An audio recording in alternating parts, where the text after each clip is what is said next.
Tomorrow morning, every phone on Earth stops working at the same moment. Not a crash, not a blackout, just silence. Screens go dark, signals vanish.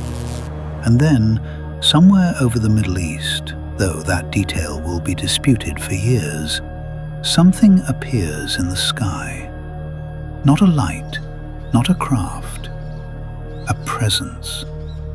People step outside, they look up. They don't know what they're looking at, but they feel, and this is the word almost every witness will later use, they feel seen. Within 12 minutes, videos begin circulating on platforms that aren't supposed to be working. Within 3 hours, governments convene emergency sessions. Within 6 hours, the most watched live stream in human history has 4 billion viewers. By noon, the world has already divided into 2 camps. Nobody has named it yet. Nobody knows what it is. And somehow, that's already enough. The argument has already started. Then, one sentence buried in a news ticker at the bottom of a screen. Half the world is calling it God. And here is where it gets interesting. Because the other half, the half that immediately, instinctively said no, didn't say no because of evidence. They said no because it didn't look like what they expected. 12 hours after the arrival. Chapter 1. What would happen? Here is what actually happens when something unprecedented enters the world. Not panic, not unity, not revelation. Categorization. The human brain, confronted with something it has never encountered, does one thing before anything else. It searches its existing files. It asks, what does this resemble? And then it locks in. This is not a flaw. It is the fastest survival mechanism ever produced by 4 billion years of evolution. In a dangerous world, the cost of hesitation is higher than the cost of being wrong. But there is a problem. When you categorize something before you understand it, you stop seeing what it actually is. You start seeing your prediction of what it is. So in the first hours, the religious see confirmation of their theology. The secular see a mass hallucination, a weather event, a drone. The politically minded see a geopolitical operation. The cynical see a distraction. And the truly frightened, the ones who cannot fit it into any category, go quiet. They are, statistically, the smallest group. Day 1. Chapter 2. Why would it happen? The presence still hasn't spoken. This is the detail that unravels people most, because silence from something that large is unbearable. We are creatures of language. We negotiate reality through words. A God who speaks, we know how to respond to that. We have rehearsed it for centuries. We have liturgies, we have arguments, we have theology.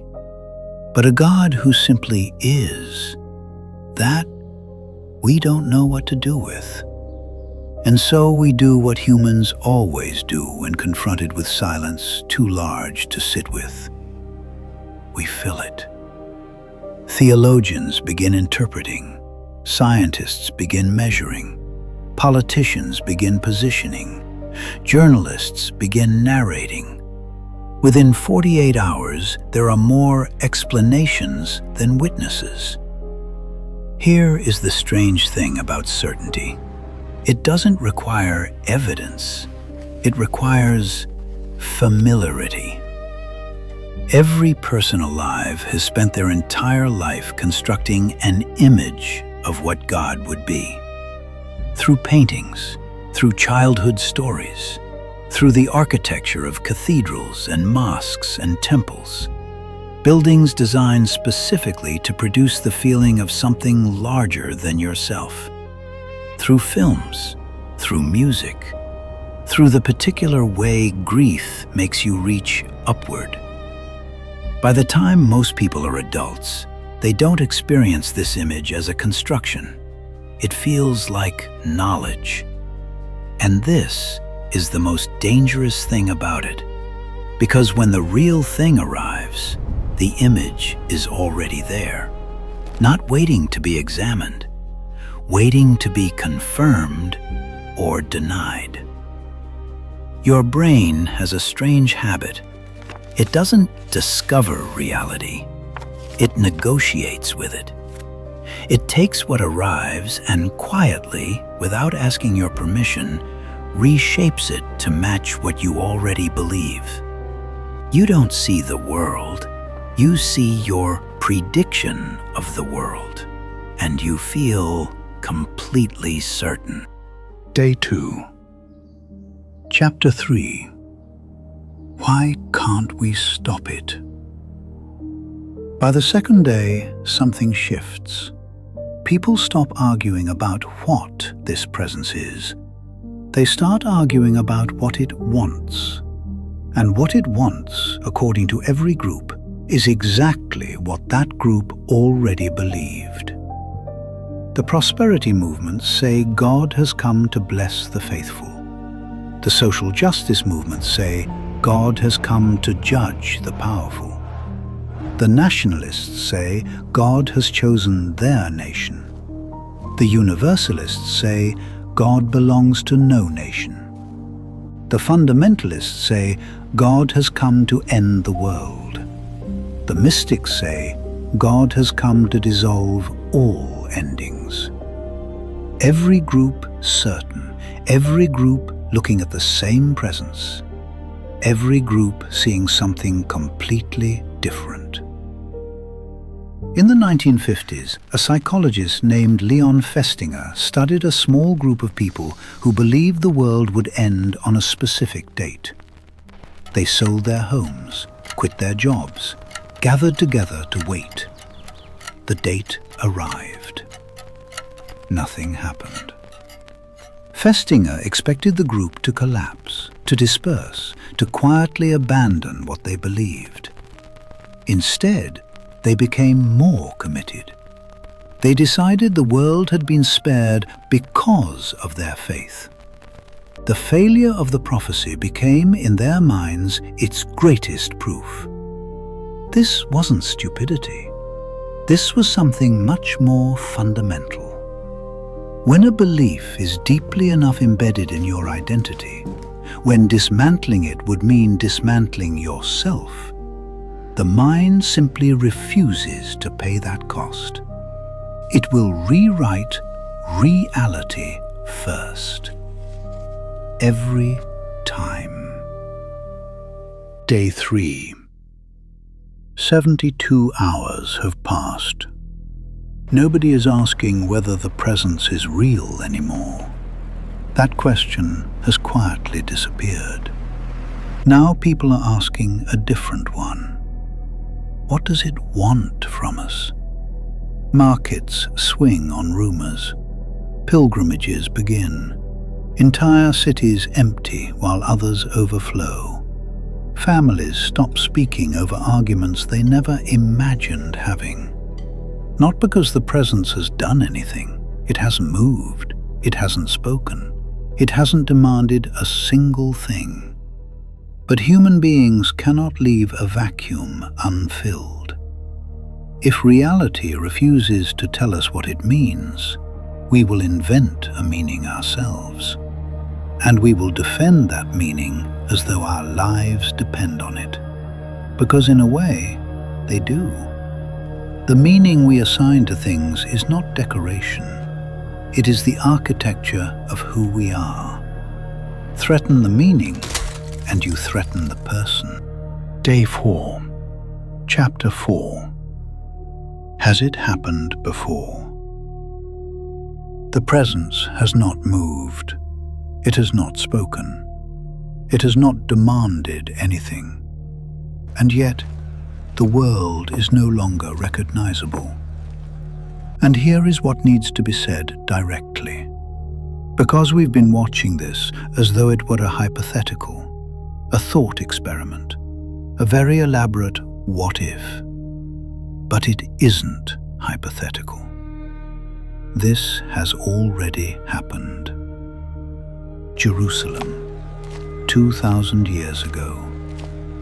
The city is loud, overcrowded, tense. Thousands of people have traveled here for Passover. The air smells of dust and animals and burnt offerings. You are standing in the street. You have waited your entire life for the Messiah. You have studied the prophecies since childhood. You know exactly what he will look like. A king, a conqueror, a restorer of Israel's glory. Someone will come with power, with authority, with an army behind him. You know this. Then someone touches your arm and points across the street. There. You look. A man in ordinary clothes, dust on his sandals, children running beside him, a group of fishermen and tax collectors and women of uncertain reputation following him through the crowd. You laugh, not cruelly, just reflexively. No, he can't be. You look once, then look away. You keep walking. You never realize you have just looked directly at the person you spent your whole life waiting for. This wasn't a failure of faith. It was a failure of the age. The image said power. What arrived looked like proximity. The image said throne. What arrived sat in the dirt with people no one respected. The image said conqueror. What arrived asked questions. And the human mind, faced with that gap, chose the image. The ones who missed him most consistently were not the uneducated. They were the theologians, the scholars who had spent their entire lives studying the texts that were supposed to describe him. They had more information than anyone, and they were the most certain he was wrong. Day 5, Chapter 5. What does that reveal about us? Near the end, there is a story so precise in what it describes that it almost feels clinical. Two men are walking on a road outside Jerusalem. They are devastated. The person they had believed in is dead. Everything they thought they understood has collapsed. A stranger joins them on the road. He walks with them for hours, talks with them, asks what they're discussing, listens to their grief. They don't recognize him. They are walking beside the answer to their most desperate question, talking to him, listening to him for hours. And they don't recognize him. Not because they weren't looking, because they were looking through grief, through shattered expectation, through the story of what they had lost, which left no room for what was actually present. They recognize him only later, at a table, in a gesture, and then he's gone. There is one more story, older than that one. A man loses everything in a single day: his family, his health, his understanding of how the world works. He sits in ash and demands an answer. And then God appears. Not to comfort him, not to explain, not to apologize. God appears and asks Job a question. Where were you when I laid the foundations of the earth? For 4 chapters, the questions keep coming. Have you walked in the recesses of the deep? Do you know where light dwells?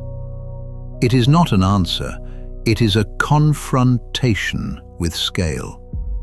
And Job, who had spent the entire book demanding justice, demanding explanation, demanding that God account for himself, falls silent. Not because he's been defeated, because he has encountered something genuinely larger than his framework. He doesn't receive an explanation, he receives a perspective. And that turns out to be more than he knew to ask for. 3 stories. A man on a donkey no one recognized. 2 grieving people walking beside the answer to their grief. A suffering man confronted by something beyond his categories.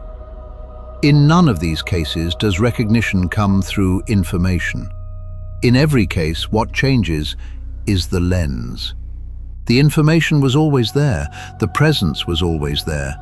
The world simply couldn't receive it. Day 6. Chapter 6.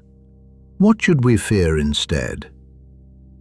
So we return to the beginning. God appears tomorrow.